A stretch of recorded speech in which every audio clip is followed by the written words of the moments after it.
Pulso, con Borja Castro.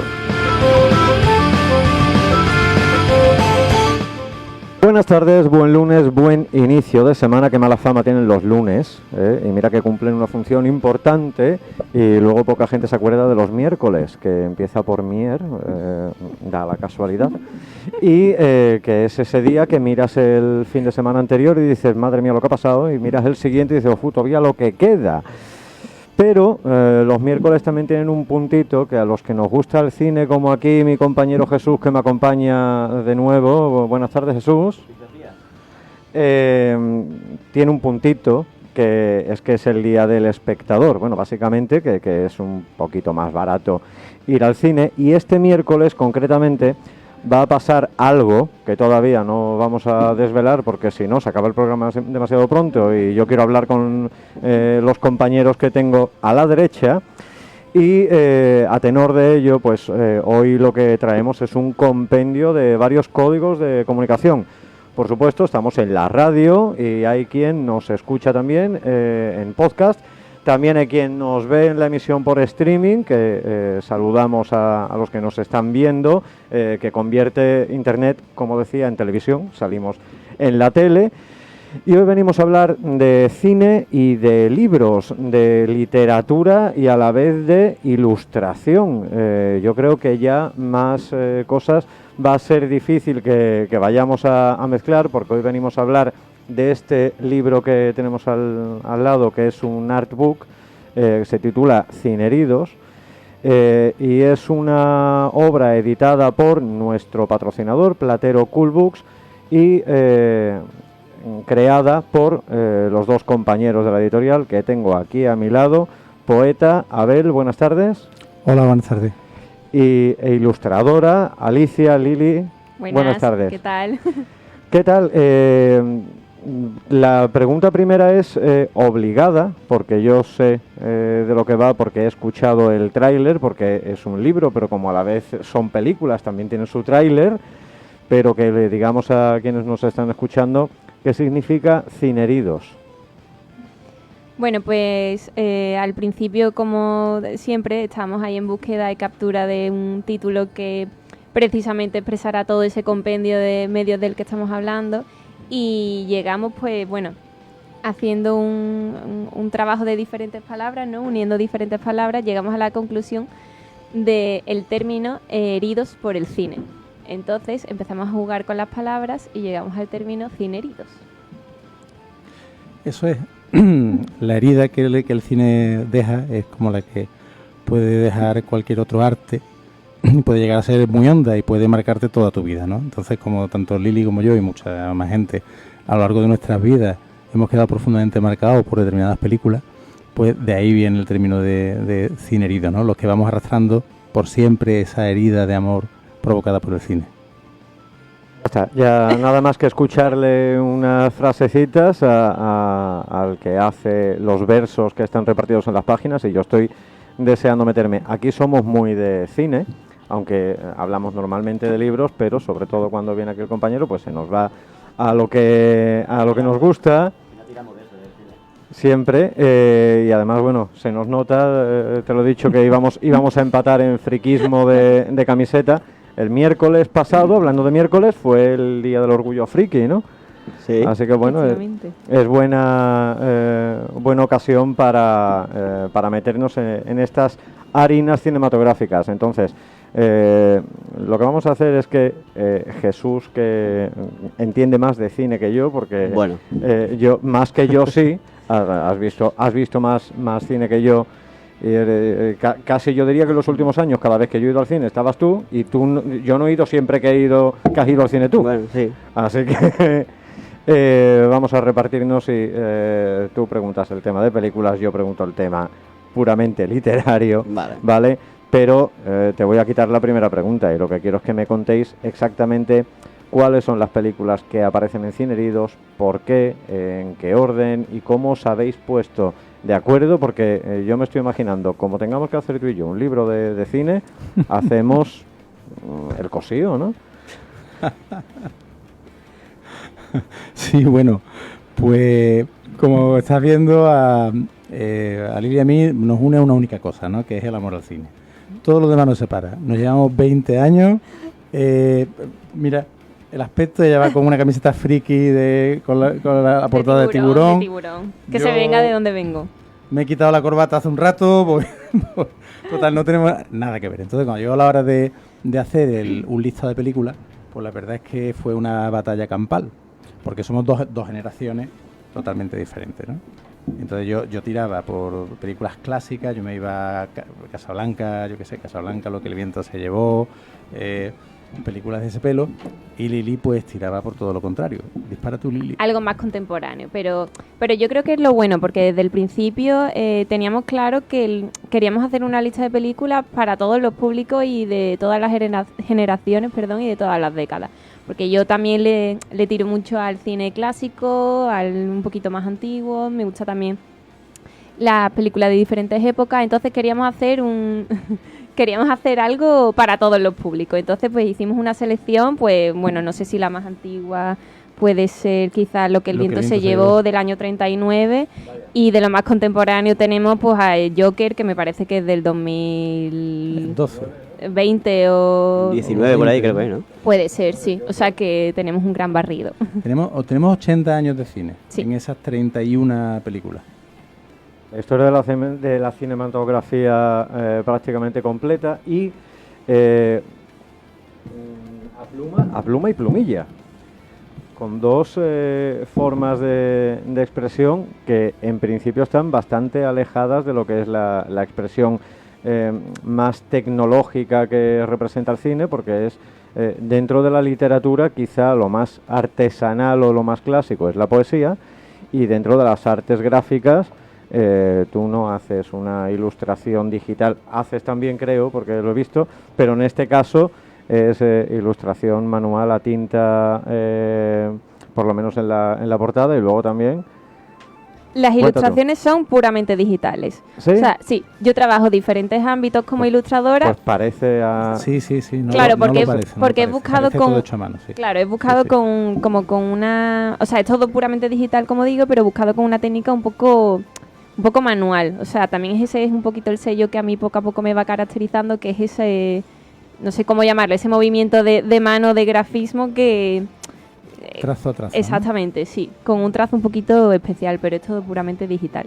Vaya, pues no lo diría.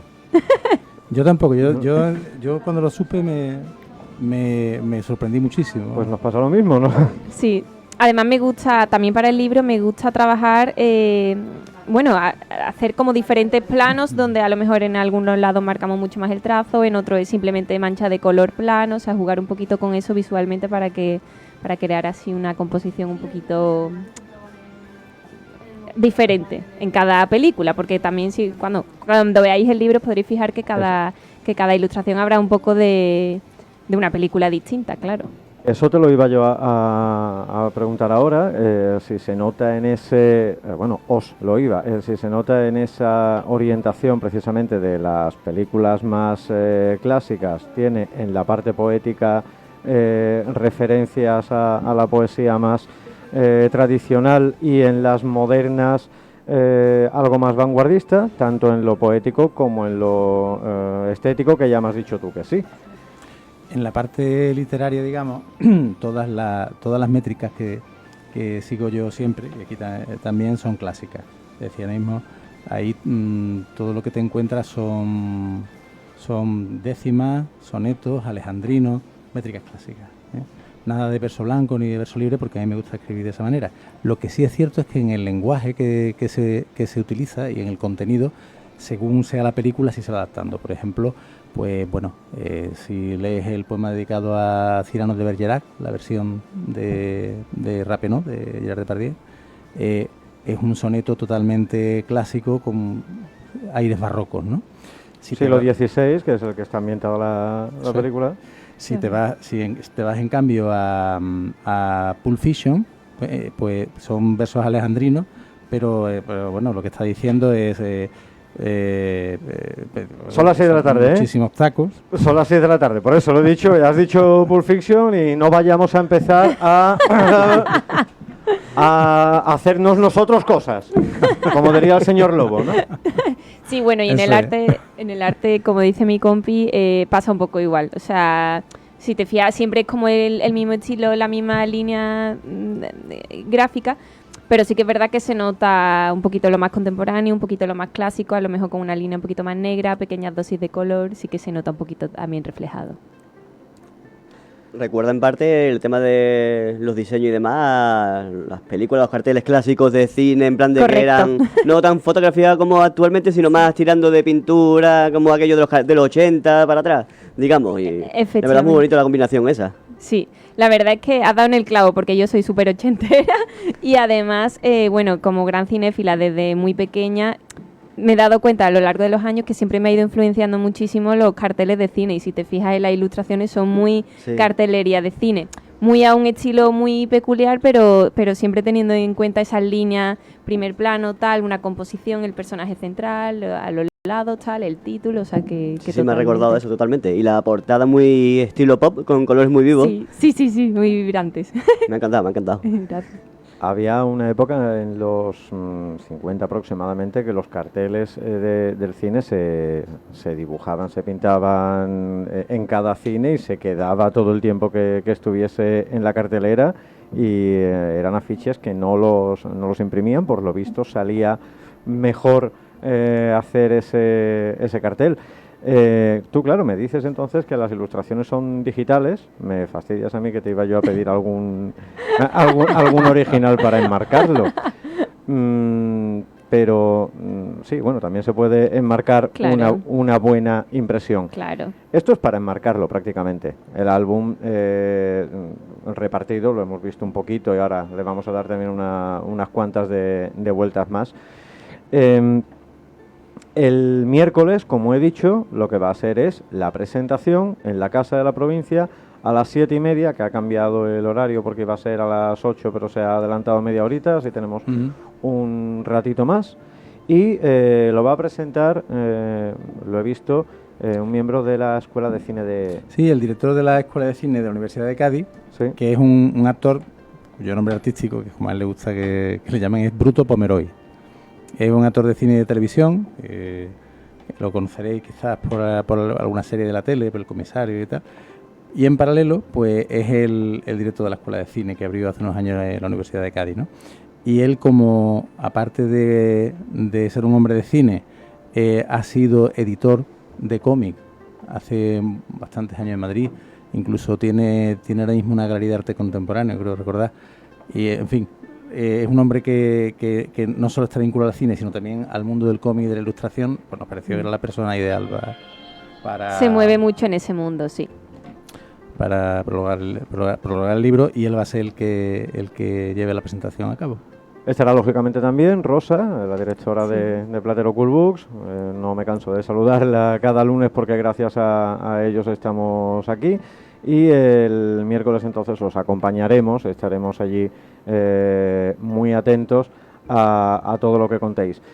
Pero para los que no puedan ir, porque va a haber mucha gente que no pueda ir, yo quiero que vosotros, pues ya tendréis en la cabeza cómo presentaríais.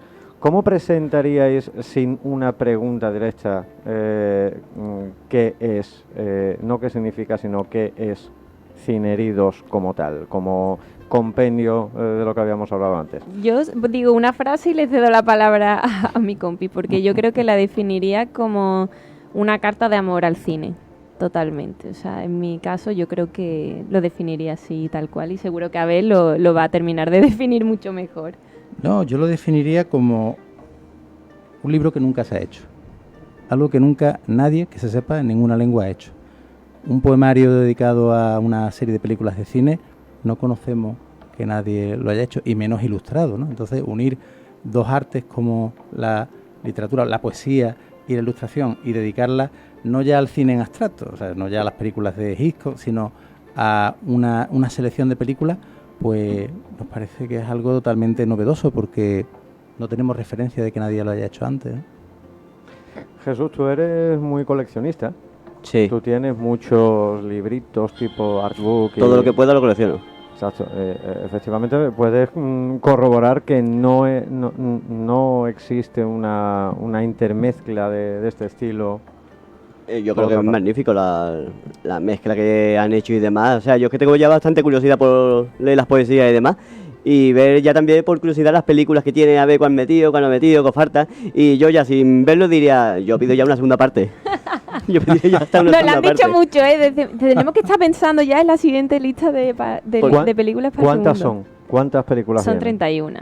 31. Iban a ser De 80 años, 31. Iban a ser 30, siempre, pero en el último momento le dije a Abel, no hemos metido Loving Vincent y la vamos a meter y van a ser 31. Y así fue. Loving Vincent. Sí, es una película de hace 3 o 4 años que fue a los Oscars, no se la llevó porque ese año se la llevó Coco de Pixar, pero es una película que está hecha enteramente con fotogramas pintados al óleo. Exclusivamente, o sea, es una película de animación, podemos decir, pintada exclusivamente con óleo y va sobre Van Gogh. Es una película polaca, fueron unos Sí. 2 locos polacos con capital inglés, me parece, que decidieron, pues, bueno, crear un argumento en torno a la muerte de Van Gogh y usar como fondos, como paisajes, La pintura. los cuadros de Van Gogh. Óleo. Como personajes los retratos de Van Gogh. Entonces, hicieron, pues, la película se hizo con unos 75.000, creo, fotogramas pintados uno a uno al óleo. Una barbaridad de Una locura. artistas, sí. En vez de usar un medio digital, pintura. Al óleo, Y todos los es fotogramas. un Animar espectáculo. eso. Sí. Cuando lo ves, tú estás viendo cuadros de Van Gogh en movimiento todo el tiempo, hora y media. Vale. Es una locura. Yo no la conocía, ni la conocía. Cuando la vi y supe eso, dije, bueno, no vamos a meter esto. Y esa fue la 31. Sí. Ahora que me lo dices ya ubicas. sí recuerdo cuál era. Sí, me Pero recuerdo bueno. haberlo visto en algún cartel y demás. Pero es que en el cine, o sea, se puede hacer, hay cada maravilla. Hay muchas copias y demás de películas, pero es que hay maravillas, no sé, por ejemplo, ha recordado, no sé por qué, de Artist, Sí. la película en blanco y negro esta, Sí, maravillosa. Sí, de hace también poquitos años. Sí, era francesa, ¿no? Me parece. Creo que sí. El protagonista era francés, sí. O sea, es que al final te pones a recordar películas y dices, no sé si os habrá pasado a ustedes, en plan de, hemos cerrado el libro, pero dice, es que no hemos dado esta película. Bueno. Y ahora que esta. Bueno, Bueno, yo ya le- soy, digo, hay que ver que no he metido el quinto elemento, Eso que es no he verdad. metido Alien. Bueno, que no has metido el quinto elemento. La he metido en dibujitos, pero no como película, y fatal. fatal. Pues, te lo decía porque- Pero mi Lilu precisamente- tenía que estar por ahí está dibujada, eso sí. bueno, nos pusimos el tope ya, dijimos Sí, 30, dijimos, 30 sí. y nos agarramos al 30 porque es que era infinita, es que no Sí, parábamos. exacto. Entonces, aquí tenemos ahora la edición de cine y luego tendrá que venir el corte del director, ¿no? La versión extendida. ¿Vendrá? Hombre, con boceto, con más poemas, claro. Hombre, si esto ya también tiene un storyboard, entonces ya sí que sería para hacer mucho material. Mira la Eso- contraportada, mira el coche. Te iba a decir eso, digo, eso es el coche Parque Jurásico. Hombre, Mira el coche. es que Fue uno de los primeros pósters que tuve. Hombre, es que, Parque o sea, Jurásico. claro, es que nosotros siempre teníamos claro que en un lado poníamos la ilustración a toda página, en otro lado el poemario el poema de Abel y un pequeño dibujo que acompañara la película. Y en Jurassic Park, en algunos pues sí pensaba Abel que podemos poner aquí y tal, pero es que en Jurassic Park lo tenía clarísimo. Digo, es que no hay nada más mítico de Jurassic Park que el coche. Hay poesía entonces. Claro. Oye, quiero leerlo. Esos son los retos mutuos. Mira, por ejemplo, Claro. en el tema de poesía, pues me decía ella, pues le tienes que hacer un poema a El Señor de los Anillos. Hombre. Qué maravilla. Pero Cuidado con qué ahora voy a decir poema. una cosa, Y yo ¿eh? le dije, Esa película cuidado te con rompe. qué poema, Abel. Los orcos, los saurios, pero como ella escribió eso, dice, bueno, pues espérate que después te espera Star Wars. Hombre. Yoda tiene que salir hablando en verso. Pero, ¿eso cómo va a ser? Y ahí, bueno, me tenía yo que quemar las pestañas. Y yo en venganza, pues le decía, mira, por tú tienes que ilustrar la película más rara que se me ocurría, más intelectual, El Eclipse, de Michelangelo Antonioni. Hay una película muy intelectual. Como Y, muy independiente. ¿Eso sí. qué es? Pues la tienes que ver. Y así andábamos castigándonos Sí. mutuamente, yo con películas muy antiguas, ya con películas muy nuevas. Y nos obligábamos a poemar y a ilustrar castigándonos. Y Total. así salió. Aquí tengo yo a Yoda en verso. Hombre, So- hombre. Solo el final, ¿eh? Una pinceladita. Decía, y te lleva irremisiblemente de su oscura mano al lado oscuro. Sería más o menos, ¿no? Sí. Hablabas antes del Señor de los Anillos. Bueno, el Señor de los Anillos en sí mismo ya es prosa poética, la pluma de Tolkien, con lo cual después cuando se lleva al cine hacer después una vuelta de tuerca y volver a traerla a la literatura es un poco cerrar el círculo y es el anillo completo, ¿no? La verdad es que sí, bueno, claro, es que yo creo que la pregunta que está detrás de todo esto es ¿por qué poesía y por qué pintura, ¿no? Y a nosotros nos parece clarísimo que hay formas de contar historias y de rodar en prosa y en verso. Hay películas cuyas imágenes, cuya narrativa es poética y otras no, otras que es más narrativa, ¿no? O periodística. Pero indudablemente hay películas que son poemas, no todas las de Bernardo Bertolucci, por ejemplo, ¿no? Que son cuadros en movimiento, son películas poéticas, ¿no? Y exactamente pasa tanto a nivel literario, digamos, a nivel narrativo, como a nivel pictórico, a nivel de imagen, ¿no? Hay una imagen que yo recuerdo siempre muy vivamente en cuanto a la relación entre la pintura y el cine, que es la imagen de la escena del último emperador de Bernardo Bertolucci, en la que el niño pequeño, el pequeño emperadorcito Puyi, está jugando con una sábana color azafrán en la ciudad prohibida, ¿no? Está el niño saltando. Está la sábana que está volando en color azafrán entre las columnas rojo sangre del palacio de la ciudad prohibida y el cielo con un oro plomizo viejo pequinés. Y en medio de eso es un cuadro en movimiento, ¿no? Un cuadro podría ser, paras la imagen y sería una pintura al óleo. ¿Qué ocurre? ¿Cuál es la diferencia? Que detrás se está escuchando el crujir de la seda de los trajes de los 10.000 eunucos que están haciendo genuflexiones al niño, ¿no? Entonces es un cuadro en movimiento, un cuadro que suena. Le metes la música y, bueno, pues un cuadro en movimiento que suena y que tiene música, eso es cine. Y efectivamente es lo que hemos intentado hacer en las ilustraciones. O sea, aparte de lo que hablábamos de las referencias y estar muy inspirado en la cartelería de cine, yo lo que pretendía era congelar momentos, o sea, totalmente. Creo que eso también me define a mí mucho, e incluso diferentes momentos. O sea, porque si te fijas, por ejemplo, que estábamos hablando del Señor de los Anillos, tiene como protagonista a Frodo en el momento en el que, bueno, está a punto de embarcar para, unos dicen que morirse, otros dicen que irse con los elfos, eso es ahí. Ahí nos dejó heridos. no se sabe muy bien, pero bueno, que yo tenía muy claro que quería congelar ese momento, pero luego la acompañan también Merry Pippin, Sam también por ahí, la ciudad, entonces bueno, al final lo que quería es eso, es un poco congelar el momento y congelar escenas que a mí particularmente pues... La partida de Sam falta como epílogo, ¿eh? Sí, es en la trilogía. Es verdad. Porque en la obra original sí que está. Bueno, aquí ya digo, además del rollo friki de cine, se nos nota que también tiramos mucho por Tolkien. Ya hemos visto antes que vamos marcados en Tengwar, ambos. Así que... y él también, ¿eh? Lo que pasa que... Sí, el mío está más no se le ve. la pierna. Ahora luego ya en los anuncios, porque nada, en 3 minutitos, aquí se hace una cosa como... Hay una escena de una película de Tarantino en la que tiene mucha importancia cuando cambian el rollo del cine, de aquellas películas antiguas, de aquellas películas que ardían con tantísima facilidad detrás de la pantalla. Estamos hablando de Malditos Bastardos. Sí.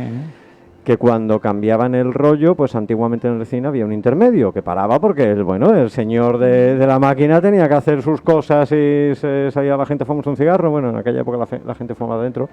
Y aquí hacemos lo mismo. En 2 minutitos tenemos ahora que parar. Así que en eso ya charlamos de eso. Pero quiero, en esos 2 minutos, que me digáis, porque cuando antes estabais comentando la peleita, entre comillas, con vosotros mismos, para saber qué películas poner y cómo enfocarlas.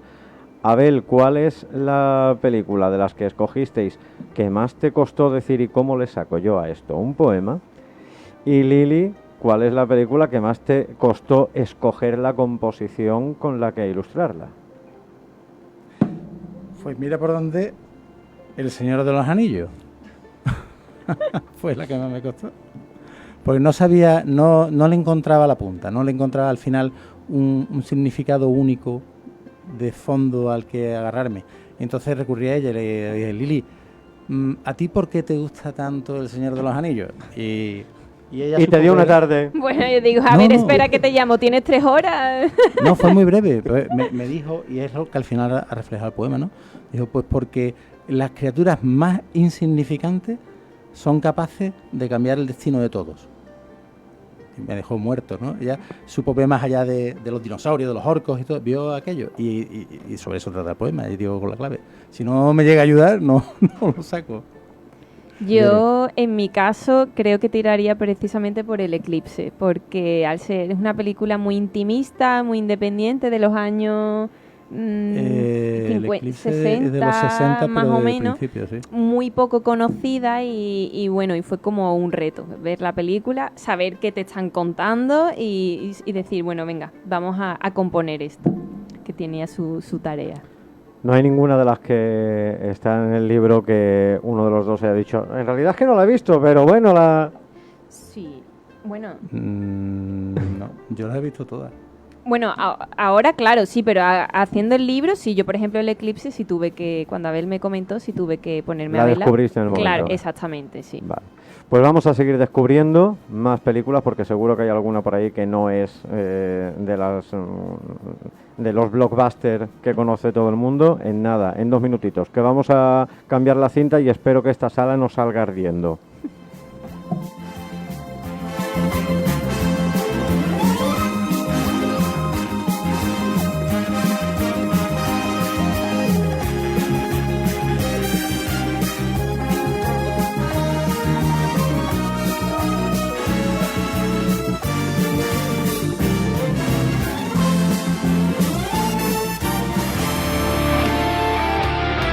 Descubre Sevilla, ondacapital.es. GuzmánArquitectura.com. Arquitectos al servicio de las personas. Somos un equipo de trabajo dirigido por el arquitecto Enrique Guzmán, con más de 10 años de experiencia. El tiempo que le dedicamos a cada uno de nuestros proyectos merece la pena. Te esperamos en calle San Víctor número 3 y en el teléfono 955 26 41 01. Consejo de monserrataltemirlara.com. Lo más importante de tu sesión es el intercambio de información con el fisioterapeuta. Te hará preguntas para resolver tu caso. No es tiempo perdido, sino que aumenta la eficacia para poder realizar un gran diagnóstico. Con el conocimiento y las técnicas del profesional se conseguirá el mejor resultado. Información profesional y saludable ofrecida por monserrataltemirlara.com. En Platero Cool Books apostamos por los nuevos talentos literarios. Conoce antes que nadie a los escritores que más darán que hablar en los próximos años. Descubre historias que te atraparán en nuestro catálogo web, plataformas online y en las principales librerías de toda España y países de habla hispana. Si eres autor, te damos la oportunidad de valorar tu obra para publicarla como editorial tradicional. Conócenos en nuestra web plateroeditorial.es. ¿Pensando en realizar un book fotográfico, una sesión de retrato o necesitas que gestionen tus redes sociales? Contacta con Emilio Zábala Retratos. Visita nuestro Instagram @retratos o llama al 698 314169. Emilio Zábala Retratos, una vida bien capturada.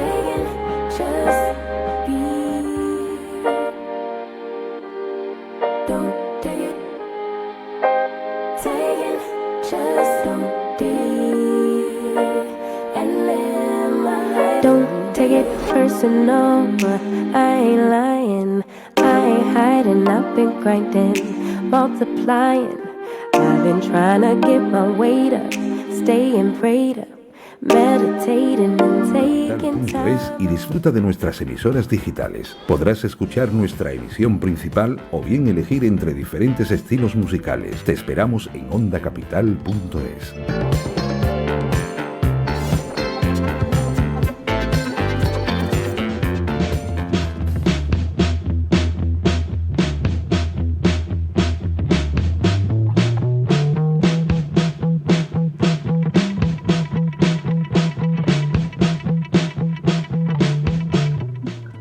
Aquí estamos con la musiquita rollo Pulp Fiction y yo ya he cometido un asesinato con, con el micro. Es lo que estábamos diciendo, que si decimos, oye, vamos a hablar de cine, se nos van a ir las horas y horas y horas. Y aquí, oye, mira, podíamos hacer, los lunes hablamos de libros, los martes de cine, sí. Los miércoles de música. ¿no? Oye, pues mira, si hay por ahí alguien quien esté escuchando y quiera ser nuestro partner y patrocinador, aquí Más Horas de Radio tenemos temas de sobra para ocuparlo. Nos estamos quedando con muchísimas cosas en el tintero, como una pregunta que estaba haciendo ahora Jesús y dice, no, la hacemos ya. Te me has adelantado antes, iba a hacer yo la pregunta en plan de que, por ejemplo, en tema de poesía, ¿cuál es la película que más has disfrutado llevarla? Pues yo creo que ha sido con la que más he sufrido, El Resplandor. ¿Con El Resplandor? Sí, porque El Resplandor, como es una película tan compleja y tan detallista, el poema pedía ser de la misma manera, ¿no? Entonces, sí. ¿Cómo abordar esa película tan compleja? La verdad es que me costó bastante. Y entonces lo que hice fue que tomé un diálogo literal de la película, el que ocurre justo antes de que todo explote, que es entre Jack Torrance, Jack Nicholson, sí, el protagonista, y Delbert Grady, que era el fantasma, el espectro del anterior guardés del hotel, ¿no? Y ese diálogo en el que Grady prácticamente le dice a Torrance, a Nicholson, que él siempre ha sido el conserje del hotel, por tanto que él va a matar a su mujer y a sus hijos, ¿no? Entonces tomé ese diálogo literal, lo convertí en versos alejandrinos, que además son versos largos y complejos, ¿no? Y al final ya corté la métrica y pasé a una explosión en octosílabos, que es la escena del hacha, ¿no? La escena en la que... La famosa escena. Aquí está Jack. Sí. ¿Y en tema de carteles? Yo en mi caso tengo dos. Una para técnicamente, la que más disfruté fue Pulp Fiction, pero porque considero que ese día estaba sembrada y salía todo rápido y fácil y maravilloso. Y yo considero que técnicamente... Aquí está muy bien, ¿eh? Yo considero que técnicamente es como la mejor. Pero la que más disfruté por amor infinito a la película es Slumdog Millionaire. Porque esa película a mí me marcó, me cambió la vida. Y haciéndola pues me lo pasé pues como una enana. Entonces tengo ahí esas dos ahí un poco compitiendo. Bueno, ¿y qué película os unió? ¿Cuál fue esa película que os pusisteis de acuerdo la primera vez que dijiste, oye, pues a mí me gusta esta película, a mí también, oye, ¿por qué no hacemos? Yo creo que lo primero que vimos los dos del libro fue una ilustración, la de Lo que el viento se llevó, que me la enseñó tu padre, además. Porque el libro, hay que decir que yo creo que el libro en realidad es una idea que tenías tú en la cabeza. Sí. Desde hacía tiempo. Sí. Pero bueno, por una serie de circunstancias, pues entramos en contacto y las dos mitades... Sí, se lo propuse, sí, pero es verdad además que la primera ilustración, fijaos, que surgió fue una que no estaba en la lista primitiva que habíamos hecho de películas, que era Psicosis. O sea, yo le lancé ahí la idea a Abel y me dijo, vale, pues la voy a fraguar en mi cabeza, tal, no sé qué, no sé cuánto. Y él se adelantó y me dijo, Lili, la lista está estupenda, pero el otro día pues se me vino este poema a la cabeza, sé que no está en la lista, pero oye, fíjate. Y era Psicosis. Y yo dije, es una pasada el poema, y dije, por supuesto, vamos a empezar. Y fue como empezamos con Psicosis. Psicosis y no fue estaba ni siquiera poema, en la lista. Y la primera ilustración fue... Lo que el viento se llevó. Lo que el viento se llevó. Yo me acuerdo cuando yo vi que me lo vi en un móvil, el móvil de tu padre, vi la ilustración y el brillo de las canas de Clark Gable. Me quedé... Yo, además, no se podía imaginar que eso estaba hecho digitalmente, era imposible. Eso estaba hecho... con una... Es que es lo que me ha pasado a mí, es que por eso yo he dicho lo de la pluma y plumilla y me has reventado toda la metáfora, vamos. Sí.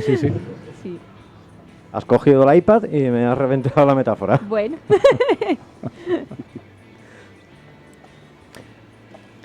Y no sé, ¿os habéis planteado también llevar el tema a series de televisión? ¿Alguna que os llame la atención llevarla...? Porque, no sé, que os guste mucho y demás. Yo estaba pensando que Stranger Things pide un de esto... Yo iba tirando más clásico, no sé, unos Sopranos... A mí en algún momento sí que se me ha pasado por la mente. Lo que pasa que es verdad que yo soy mucho más cinéfila que seriéfila. Sí. Entonces yo creo que a ver le pasa un poco lo mismo. Sí. Entonces creo que en ese mundo nos perdemos un poquito más. Y como todavía tenemos películas que se nos han quedado en cinerido, yo creo que tenemos que ir antes por el segundo volumen y para ya ponerlo luego con la serie. No, con el tema de series, que yo además no soy... Yo creo que la única serie que me ha enganchado en mi vida fue en tiempos Twin Peaks. sobre todo los primeros capítulos y tal, me enganchó mucho. Y ahora, anteayer o algo así, el otro día, he visto por ahí Stranger Things anunciado. Sí. Total, que me metí en una plataforma de streaming y vi capítulo 1. Mira, voy por el tercero. Hombre, que me está enganchando. Gran ¿no? serie. Stranger Things es que lo que tiene, que tiene muy buena fluidez narrativa. Yo, la especialidad mía es precisamente el storytelling. Y juega con una cosa que es que no solamente deja el cliffhanger del final típico de todas las series, sino que en realidad la intriga con la que te deja al final de ese capítulo no se va a resolver en el capítulo siguiente, como normalmente, sino que te la va a dejar en 2 capítulos más. Entonces siempre te obliga, porque cuando empieza el siguiente capítulo te va a meter otra cosa y dices, bueno, pero lo anterior, a ver, que yo me quiero enterar de aquello, y otra cosa, y hasta dentro de 2 capítulos no te desenganchas. Entonces eso lo tiene muy bien hecho. Y eso me está empezando a pasar a mí con este libro, solamente con lo que estáis diciendo de los recortes que hay por ahí que pueden servir para un volumen 2. Total. O sea, para un volumen 2 o incluso para un volumen 3, ya sí me está hablando. Porque además nos hemos dado cuenta de eso, de que hay muchas películas que nos hemos dejado en el tintero y que muy mal. Es inabarcable. Sí, sí. Y además cerramos en 30 por no decir 50, porque era como, bueno, en algún momento tenemos que parar porque es que se nos iba ya de las manos. Y dijimos, pues estas y bueno, no hemos pasado toda la pandemia, ¿verdad? Sí, prácticamente. Sí. Dibujando y escribiendo toda la pandemia. Es otro de estos proyectos que nació en el confinamiento, ¿no? Correcto, sí. Además, súper al principio. Pero un pelín antes empezamos, pero enseguida llegó el confinamiento y se ha desarrollado. Dijimos, entero. Pues en nuestro momento de ver películas, ilustrar y escribir, vamos. Sí. Al final va a pasar a la historia como una gran época creativa, una gran oportunidad. Sí, totalmente. Y cultural, sí. Una oportunidad importante el confinamiento. Yo tenía por aquí apuntado y ya lo voy a buscar porque quiero saludar, que tengo por teléfono a un compañero de compañeros. Nosotros en Platero Cool Books tenemos una compañera que es Rebeca Tejedor, es autora de un poemario muy particular, se llama Sodio, y ella me recomendó hablar con el invitado que tenemos por aquí por teléfono, que se llama Daniel Riballo. Daniel, buenas tardes. Hola, buenas tardes. ¿Qué tal? Encantado de estar contigo esta tarde. Que él tiene un libro que se llama Microartefactos, que además empieza por el epílogo, pero que él podría explicarlo bien. Ahora vamos a entrar un poquito en materia, pero precisamente para pasar de unos a otros, porque os quiero despedir, entre comillas, dando una última frasecita y que os quedéis aquí mientras que hablamos con Daniel, porque dentro de Microartefactos hay un pequeño microrelato o un aforismo largo que veréis cómo termina. Lo voy a leer, Daniel, es script, tú te lo sabes de sobra. Sí, perfecto. Sí, y a mí, lo conozco. a mí me gusta mucho leer aquí en directo. Perfecto, y vamos a leer script. Dice: muy bien.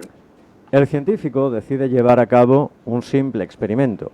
Con unas sencillas pinzas hemostáticas atrapa una partícula de polvo. La macera en solventes compuestos por metil y dimetilbenceno, o lo que es lo mismo.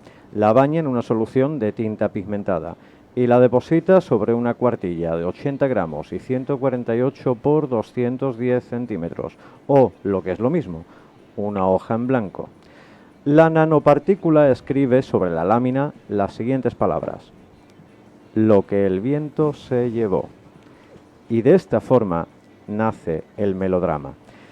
A Daniel seguro que le gusta mucho Cineheridos, ¿vale? Porque en este microartefacto, que ahora podremos analizar un poquito mejor qué son los microartefactos, resume un poquito bastante todo lo que ha sido esto. Es literatura, cine, pintura, en un experimento casi químico y fruto de una inspiración. Abel, muchas gracias por haber creado estos versos y vamos a disfrutarlo. Alicia, muchísimas gracias por haber dibujado, ilustrado y creado estas imágenes que hacen revivir otras imágenes. Y el miércoles, a decirlo vosotros, estamos en la Casa de la Provincia, Plaza del Triunfo número 1 en Sevilla, a las 7:30 de la tarde. Sí, allí nos vemos. Pues os despido entre comillas porque no se os va a escuchar más, pero os quedáis aquí con Daniel y conmigo. Daniel, te vuelvo a saludar. Ya has visto que tenemos aquí este enlace y yo te tengo que decir que la primera vez que pasé los ojos por microartefactos, la verdad es que fue un cortocircuito bastante grande porque no sabía si tenía delante una colección de aforismos filosóficos o si tenía un poemario o ambas cosas, porque es verdad que mezcla mucha inspiración. Por eso me llama la atención de empezar por el epílogo con todo el sentido saliendo del griego, de epis, de puesto por encima, y logo, puesto por encima de la palabra, y cuanto más me he ido introduciendo, yo se lo comenté a Rebeca, dije, no sé cómo esto enfocarlo, y es que tiene tantísimas aristas que al final, a mí personalmente, microartefactos me ha atrapado. ¿De qué manera tú, como padre de la criatura, extraña criatura, un concepto muy cinematográfico también, definirías qué es microartefactos? Pues mira, como bien pone en el epílogo, en una especie de introducción que hago, jugando, digamos, con la etimología que tú bien has comentado del epis y el logos, que es un baile por encima de la palabra, ¿no? Y más o menos un vuelo de pájaro para saber un poquito dónde nos situamos. El microartefacto es una brevedad que está hecha con arte, ¿no? Esa es, digamos, la raíz etimológica de la palabra, ¿no? Ahora bien, una brevedad hecha con arte que, como tú bien has comentado anteriormente, incorpora, es cierto, elementos muy heteróclitos, elementos de otras disciplinas artísticas, y que intenta jugar, digamos, con la reflexión y con el juego lúdico que el lector también participa, digamos, a la hora de leer un microartefacto, ¿no? Es, por así decirlo, como un microrelato que va, digamos, hasta el límite hábil del propio microrelato, pero que lo excede porque es imposible que se quede dentro de los parámetros marcados del clásico microrelato de toda la vida, ¿no? Entonces, es cierto, hay microrelatos, hay aforismos, hay colofones conceptuales, y bueno, como tú has visto, muchos juegos con códigos QR que conectan con temas musicales, que ayudan a comprender, por así decirlo, el relato que estás leyendo. También imágenes de Google Earth que también sitúan de alguna forma geoestratégicamente el relato en el plano donde se quiere situar, y en medio justo del libro pues hay como un fundido en negro cinematográfico que es como una pausa lectora para que el lector coja, digamos, un poquito de aire y a partir de aquí pues vaya analizando cada microartefacto en función de la forma que lo quiera analizar. Evidentemente es un análisis libre. La verdad es que un análisis predeterminado. La verdad es que sin haberlo intentado hemos hilado bastante bien, porque lo del fundido a negro es verdad, ahí hay unas 2 páginas que son completamente negras, es una pausa, y luego también hay unas especies de pantallazos de Google Maps. Correcto. ¿Por qué están? Bueno, porque el relato, a mí lo que quería también es situarlo, digamos, visualmente, ¿no?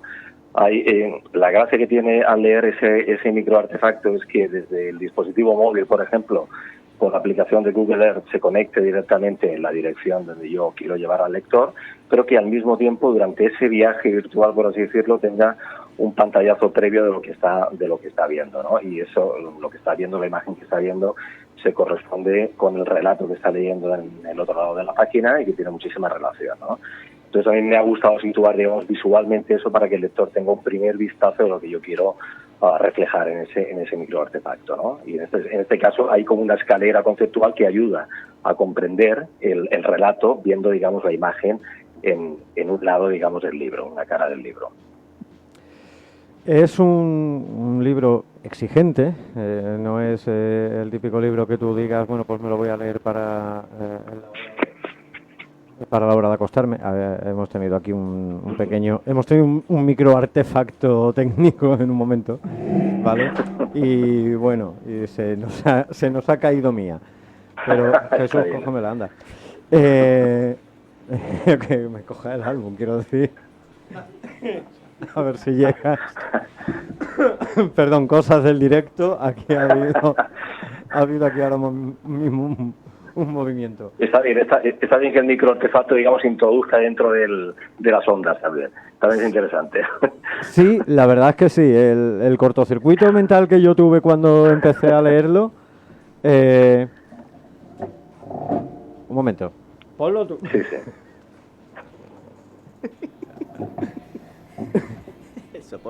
El soporte. Perdona, Daniel. Nada, No, seguimos. tranquilo. Este cortocircuito se nos ha venido un poco al estudio y las cosas del directo, pero bueno, nos reímos un poco que es importante también. De eso se trata. A mí lo que más me ha llamado de la atención de Microartefactos es precisamente que no hay 3 páginas que te den respiro, en el sentido de voy cogiéndole un poco el ritmo. En el momento en el que ya hay un par de microrelatos que tú los vas entendiendo, hay algunos que, quien nos quiera escuchar que no nos escuche, a Jesús y a mí, a Jesús no lo ha leído pero ya lo leerá, nos va a sonar porque tiene incluso cierto argot taurino. Hay alguno que dentro de que estás en un ámbito muy filosófico y trascendental, pues metes eso, que quien conoce un poquito ese mundo pues también lo puede relacionar, porque es verdad que tiene intimidades muy atávicas, y cuando ya le vas cogiendo un poco, te vas acomodando, de repente pues te sale este espéculo, por ejemplo, un solo renglón, que cuando yo lo leí digo, o estoy borracho o estoy leyendo en élfico, y no, resulta que es un aforismo que hay que leerlo con un espejo, literalmente. Correcto. Sí. ¿Qué es lo que tú buscas en el lector a cuyas manos llegue Microartefactos? Bueno, pues como tú bien has definido, a ver, es un libro exigente, evidentemente, pero yo lo que intento ofrecer al lector es lo mismo que yo me intento ofrecer a mí mismo, es decir, cuando estoy construyendo un microartefacto intento poner lo máximo de mí. Si, por ejemplo, me voy al mundo taurino, como tú has definido, intento empaparme de la literatura taurina para que el microartefacto absorba bien esa disciplina artística. Y lo único que busco con el lector, pues, es que el lector intente también introducirse en el propio microartefacto, que él mismo acabe construyendo uno propio, y evidentemente lo que se busca es algo lúdico, es un juego, digamos, entre el lector y el escritor. Es decir, por mi parte yo escribo el relato, lo doy las pistas necesarias, las justas, no doy demasiadas pistas, evidentemente, utilizo bastante las elipsis, como por ejemplo se puede utilizar en cualquier relato cinematográfico, en cualquier película cinematográfica. El uso de las elipsis creo que es un uso interesante de economía de medios, para que el lector vaya intentando construir o calzar, digamos, esas piezas del puzzle y formar él mismo su propio puzzle. Evidentemente hay muchos lectores que me han comentado que de cada microartefacto, por ejemplo, si preguntas acerca de un microartefacto en concreto, muchos lectores te darán una versión propia y diferente de lo que ellos han entendido. Y ese es justamente lo que yo quiero, ¿no? El juego, ¿no? El juego, la diversificación de opiniones, ¿no? Aquello que el lector ha podido comprender a la hora de leer eso, y lo que ha puesto el lector también de suyo para poder comprender el texto. Ahí juega mucho, digamos, con la raíz y la experiencia vital y cultural que cada lector en un momento determinado puede tener. En ese sentido, pues ya te digo, Rebeca fue la primera, bueno, tú lo sabes, que... sí, correcto, gracias a ella, evidentemente. Me lo recomendó porque yo leí Sodio y sí, tienen ciertos paralelismos. Son obras que van más allá de la simple lírica poética en busca de la estética de la palabra, sino que te reta, provoca un reto en el lector a jugar un poco, como tú dices, es un elemento lúdico, a jugar con el entendimiento y estas cosas que una vez la lees, crees que la entiendes y la lees 2 días después y la entiendes de una manera completamente distinta. Y en ese aspecto me parece bastante interesante.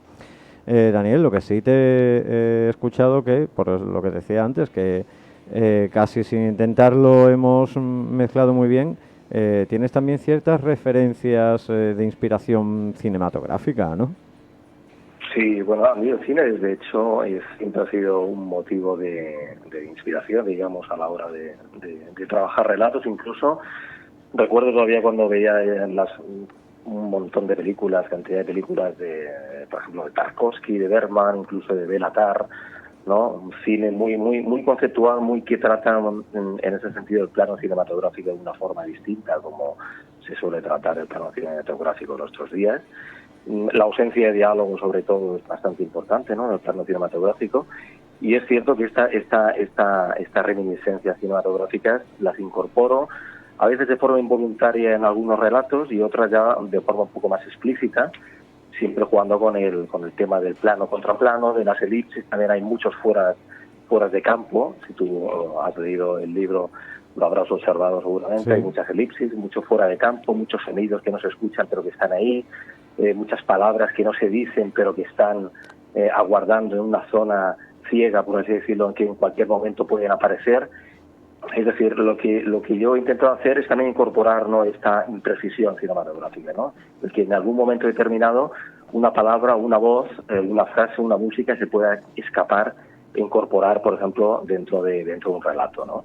Con eso también me gusta jugar, ¿no? Esta posibilidad fantástica, ¿no?, de que en algún momento el relato evidentemente queda abierto y en algún momento se puede incorporar un elemento extraño que no aparecía en el origen de la construcción del propio microartefacto. Yo cuando he anunciado tu participación en redes lo he definido como ecléctico y no por nada, sino porque yo lo leí y me ha parecido muy Tarantino. Tarantino sí. Tarantino llevado a la filosofía, esos aforismos filosóficos. Aquí el compañero Jesús ha leído novelas de Tarantino. Sí. Bueno, la única que tiene por ahora en el mercado. Bueno, sé eso, a Tarantino como novelista, que no solamente como director de cine, pero digamos que el lenguaje narrativo es que va muy en paralelo. Y aquí al otro lado creo que has podido escuchar un ratito a los compañeros, a Abel y Alicia, que han hecho esta maravilla de artbook. Y oye, mira, de aquí puede salir hasta una colaboración, ¿eh? Pues mira, pues sería fantástico. Sí, porque sí. No sé si tú nos estás viendo, pero están ambos poniendo cara de cierto interés y de curiosidad, porque evidentemente es lo que digo, el lenguaje es muy adaptable uno al otro, y además es que encima Marina nos tiene puesto, Marina, muchas gracias, la musiquita de fondo, que también ya... Hoy era el día, Jesús, para que hubiésemos venido de traje negro. Sí. Sí. Lo que pasa es que ¿quién se hubiese pintado de negro? Yo no lo veo. Para ti, mejor. Para mí, ¿no? Daniel, en una frase vamos a ser un poquito más generosos y menos exigentes con el lector, en el sentido de que ¿cómo animarías a alguien a descubrir ese mundo ecléctico de microartefactos? Pues simplemente que cojan el libro y que se lancen, digamos, a leer algo que yo creo que está un poquito alejado del canon, digamos, comercial de todo lo que circula hoy en nuestros días. Son relatos y microrelatos que van a extrañar probablemente, porque no son temas muy actuales, son experiencias vitales que he ido acumulando durante tiempo, que las he plasmado en un libro. Y de eso se trata básicamente, ¿no?, de jugar con el libro. Incluso hay un apartado donde el propio lector, hay una página totalmente en blanco, donde el propio lector puede escribir un microartefacto, y también hay otro apartado donde hay una dirección de correo electrónico, en este caso es la mía, donde invito al lector a que, por ejemplo, me escriba y me proponga, digamos, o me explique qué le ha parecido el libro, o qué es lo que ha pensado, digamos, al leerlo, y todo esto. O sea, que el juego con el lector está abierto, y si a la gente le gusta los relatos breves y que tengan una cierta conexión, digamos, con cosas algo más diferentes del circuito comercial, pues Daniel, aquí está Microartefactos. Les voy a dejar también el correo a los compañeros, porque lo mismo lo que digo, de aquí puede salir una colaboración curiosa, muy ecléctica, y al final lo que hemos intentado al principio de la hora de hacer esa intermezcla de muchos medios, creo que ha salido muy bien y también como que se nos ha hecho muy, muy, muy cortito. Daniel, muchas gracias. Muy bien, pues muchas gracias a ti y a todos los oyentes que están escuchando tu programa. Muy, muy agradecido. Hasta pronto. Jesús, gracias por estar. Gracias, igualmente. Abel y Lili, de nuevo. Quédate con nosotros, enseguida estamos de vuelta. Onda Capital 95.1. Guzmán Arquitectos.